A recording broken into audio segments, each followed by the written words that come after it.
Baik, Assalamualaikum warahmatullahi wabarakatuh. Kami dari kelompok 2 yang akan membahas tentang tujuan hukum Islam atau Muqasid al-Syariah.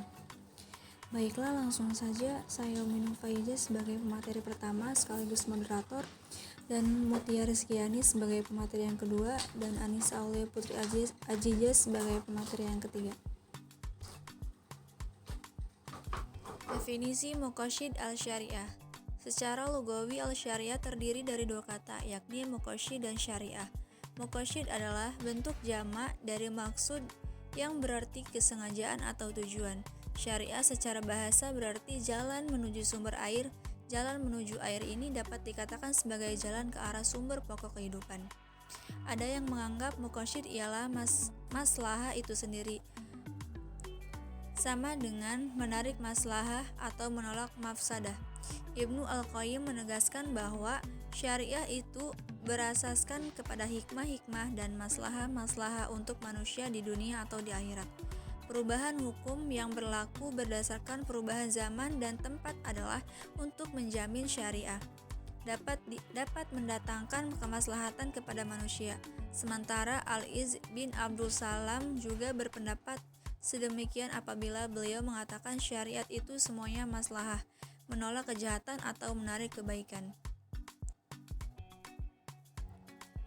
Muqasyid sebagai prinsip Islam: yang pertama asas agama, yang kedua asas jiwa, yang ketiga asas akal, yang keempat asas keturunan, dan yang kelima asas harta.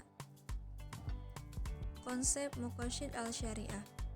Konsep Muqasyid al-Syariah telah dimulai dari masa Al-Jawaini yang terkenal dengan Imam Haramain dan oleh Imam Al-Ghazali, kemudian disusun secara sistematis oleh seorang ahli usul fikih bermazhab Maliki dari Granada atau Spanyol, yaitu Imam Al-Syaitibi. Konsep itu ditulis dalam kitabnya yang terkenal Al-Muwafaqat Usul Al-Ahkam, khususnya pada juz 2 yang beliau namakan Kitab Al-Maqasyid. Menurut Al-Syaitibi, pada dasarnya syariat ditetapkan untuk mewujudkan kemaslahatan hamba atau maslahah al-ibad, baik di dunia maupun di akhirat. Kemaslahatan inilah dalam pandangan beliau menjadi Maqasyid al-Syariah. Dengan kata lain, penetapan syariat baik secara keseluruhan atau jumlatan maupun secara rinci atau tafsihilah, didasarkan pada suatu ilat atau motif penetapan hukum, yaitu mewujudkan kemaslahatan hamba. Baik, saya Mutia Rizkyani akan membahas tentang macam-macam Maqasyid al-Syariah. Jadi tujuan Maqasyid syariah ini yaitu untuk kemaslahatan manusia. Kemaslahatan dapat terrealisasikan dengan baik jika 5 unsur pokok dapat diwujudkan dan dapat dipelihara oleh manusia, yaitu yang pertama ada agama, yang kedua ada jiwa, yang ketiga ada keturunan, yang keempat ada akal, dan yang kelima ada harta. Menurut Syatibi berpandangan bahwa tujuan utama dari syariah adalah untuk menjaga dan memperjuangkan 3 kategori hukum. Tujuan dari 3 kategori tersebut ialah untuk memastikan bahwa kemaslahatan kaum muslimin baik di dunia maupun di akhirat terwujud dengan cara yang terbaik karena Tuhan berbuat demi kebaikan hambanya. Baik, selanjutnya macam-macam Maqasyid al-Syariah, yaitu ada 3. Yang pertama al-Maqasyid ad-daruriyat. Jadi secara bahasa artinya adalah kebutuhan yang mendesak, dapat dikatakan aspek-aspek kehidupan yang sangat penting dan pokok demi berlangsungnya urusan-urusan agama dan kehidupan manusia secara baik. Yang kedua ada al-Maqasyid al-Hajiyat. Secara bahasa artinya kebutuhan, dapat dikatakan adalah aspek-aspek hukum yang dibutuhkan untuk meringankan beban yang teramat berat sehingga hukum dapat dilaksanakan dengan baik. Yang ketiga itu ada al-Maqasyid at-tahsiniyat. Secara bahasa berarti hal-hal penyempurnaan, menunjukkan pada aspek-aspek hukum seperti anjuran untuk memerdekakan budak, berwudu sebelum sholat, dan bersedekah kepada orang miskin.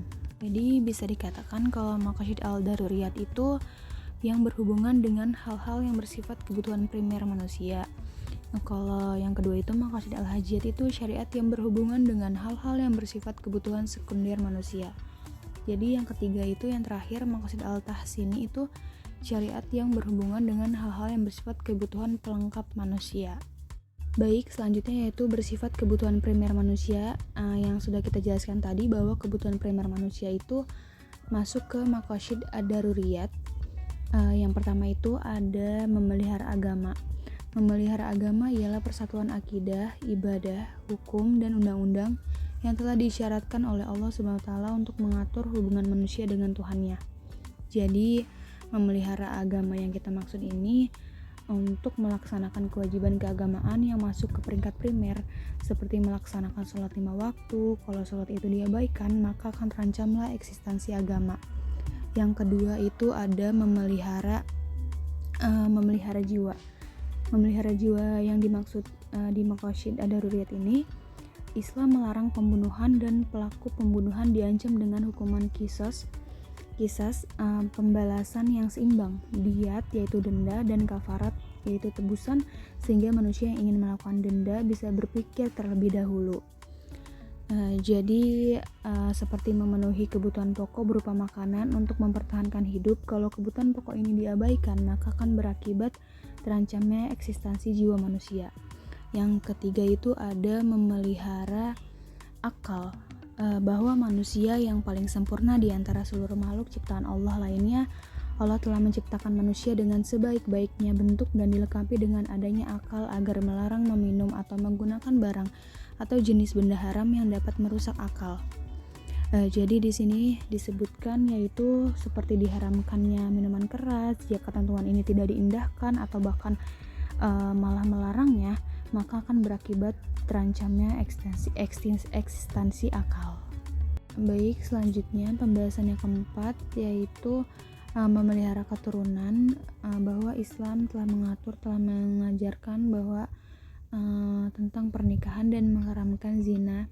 Kalau kegiatan tersebut harus dijauhkan dan diabaikan, maka apabila kita melakukan berzina, maka eksistensi keturunan dan agama pun ikut terancam. Yang kelima, yang terakhir itu memelihara harta, bahwa harta benda ialah hakikatnya semua harta benda itu kepunyaan Allah, namun Islam juga mengakui hak pribadi seseorang. Oleh karena itu manusia sangat tamak kepada harta benda yang itu ya kayak nafsu, rakus.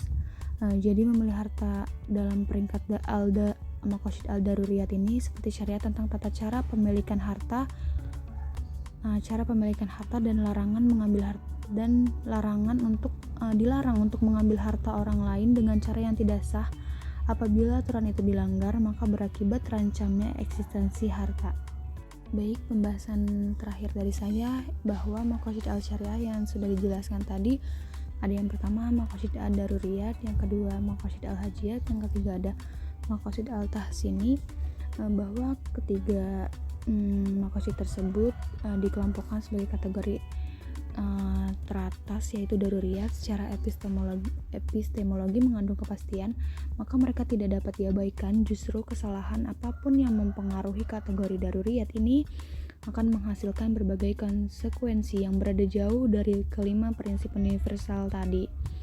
Dua kategori lainnya itu ada hajiyat dan tahsiniyat, yang secara struktural tunduk pada dan secara substansial merupakan pelengkap dari daruriyat akan terpengaruh. Meskipun hal apapun yang mengganggu tahsiniyat akan sedikit berpengaruh pada hajiyat. Sejalan dengan itu, maka memperhatikan ketiga kategori tersebut berdasarkan urutan kepentingannya, dimulai dari daruriyat dan diakhiri oleh tahsiniyat. Salah satu bagian penting dari pembagian hukum adalah kesediaan untuk mengakui bahwa kemaslahatan yang dimiliki oleh manusia di dunia dan di akhirat dipahami sebagai sesuatu yang relatif, tidak absolut. Dengan kata lain, kemaslahatan ini tidak akan diperoleh tanpa pengorbanan sedikit pun. Sebagai contoh, semua kemaslahatan yang diatur oleh hukum yang berkenan dengan kehidupan seperti pangan, sandang, dan papan memerlukan pengorbanan dalam batas yang wajar. Tujuan dari hukum adalah untuk melindungi dan mengembangkan perbuatan-perbuatan yang lebih banyak kemaslahatannya, dan melarang perbuatan-perbuatan yang diliputi bahaya dan memerlukan pengorbanan yang tidak semestinya. Kemaslahatan yang ingin diselesaikan dalamnya adalah yang memiliki syarat seperti berikut. Yang pertama, masalah itu harus real atau berdasarkan prediksi yang kuat dan bukan hayalan. Yang kedua, maslahat yang ingin diwujudkan harus benar-benar dapat diterima akal. Yang ketiga, harus sesuai dengan tujuan syariat secara umum dan tidak bertentangan dengan prinsip syariat. Yang keempat, mendukung realisasi masyarakat daruriyat atau menghilangkan kesulitan yang berat dalam beragama. Adapun manfaat mempelajari maqasid asy-syariah ini sebagai berikut. Yang pertama, mengungkapkan tujuan, alasan, dan hikmah tasyri' baik yang umum maupun khusus. Yang kedua, membantu ulama dalam berijtihad dalam bingkai tujuan syariat Islam. Yang ketiga, menegaskan karakteristik Islam sesuai dengan tiap zaman. Yang keempat, yaitu mempersempit perselisihan dan ta'assub di antara pengikut mazhab fikih. Jadi dalam menciptakan syariat-syariat ini atau undang-undang bukanlah sembarangan bukan tanpa arah, melainkan bertujuan untuk merealisasikan kemaslahatan umum, memberikan kemanfaatan dan menghindarkan kemafsadahan bagi umat manusia. Itu saja yang dapat Mutia sampaikan. Mohon maaf apabila terdapat kesalahan dan kekurangan. Terima kasih. Bismillahirrahmanirrahim. Assalamualaikum warahmatullahi wabarakatuh. Izin memperkenalkan diri, nama saya Anis Putri Aziza dengan nomor induk mahasiswa 2011130213. Baiklah, saya sebagai presentator ketiga yaitu akan menjelaskan tentang peranan maqasid al-syariah.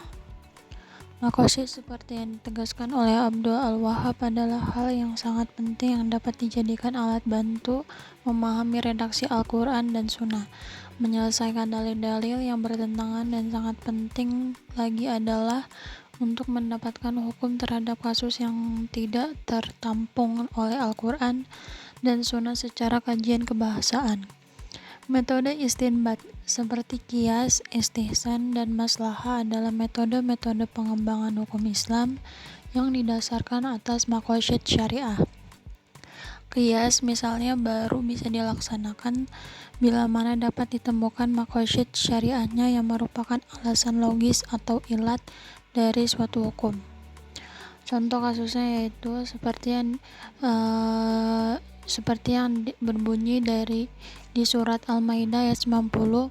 Kasusnya yaitu tentang diharamkannya minuman khamar yang berbunyi, ya ayyuhalladzina amanu innamal khamru wal maisiru wal ansabu wal azlamu rijsum min amali syaitan fajtanibuhu la'allakum tuflihun. Yang artinya yaitu, hai orang-orang yang beriman, sesungguhnya minuman khamar, berjudi atau berkorban untuk berhala, mengundi nasib dengan panah adalah termasuk perbuatan syaitan. Maka jauhilah perbuatan-perbuatan itu agar kamu dapat mendapat keberuntungan. Selanjutnya yaitu menurut para ulama. Dari hasil penelitian ulama ditemukan bahwa maqasid syariah dari diharamkannya khamar ialah karena sifat memabukkannya yang merusak akal pikiran. Dengan demikian, yang menjadi alasan logis atau ilat dari keharaman khamar adalah sifat memabukkannya, sedangkan khamar sendiri hanyalah sebagai salah satu contoh dari yang memabukkan. Dari sini dapat dikembangkan dengan metode analogis atau qiyasnya bahwa setiap yang sifatnya memabukkan adalah juga haram.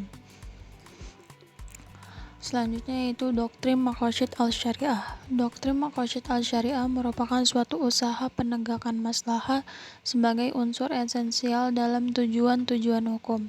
Kemaslahatan sebagai maqasid al-syari' atau tujuan Allah sebagai pembuat hukum, dan dari sudut pandang maqasid al-mukallaf atau subjek hukum.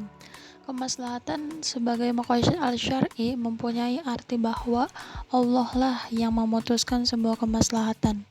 Meskipun demikian, Al-Syaitibi mengakui bahwa kemaslahatan versi Allah ini masih bisa dipahami dan dibuka ruang-ruang diskursifnya. Selanjutnya yaitu penjelasan tentang maqasid syariah versi Allah mencakup 4 aspek pengertian, yaitu yang pertama, kemaslahatan sebagai dasar tujuan syariat. Kedua yaitu syariat sebagai sesuatu yang harus dipahami. Ketiga, syariat semata-mata sebagai kewajiban yang harus dilaksanakan. Kemudian tujuan syariat membawa mukallaf ke bawah naungan hukum.